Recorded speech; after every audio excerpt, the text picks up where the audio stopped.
За нөгөө тэг зогсолт гэдэгтэй чинь бид улаан нүрээрээ туллаа да. Өчигдөр хүй 7 хоногт болсон Оросын сөнөөх жонгочны үзүүлбэрийг үзэхээр явсан монголчууд доод зах нь 3 цаг төгдөрч байна хэмээн олон нийтийн сүлжээг улайстал жиргэн донготцоолоо. Болох ёстой юм болдгоороо болж хүртэх ёстой юм хүртэж байгаа чинь тэр.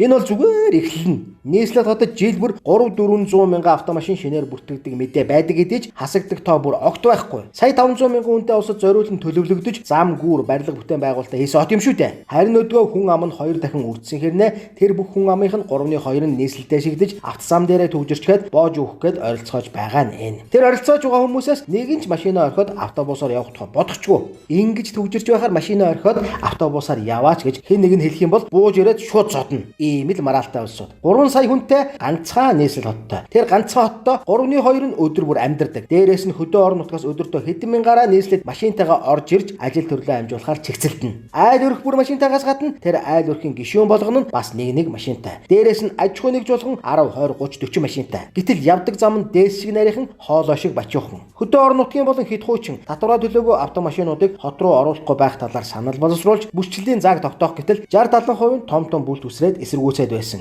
Тэгээд одоо зам дээрээ даг гацаад амар сайхандаа жаргав.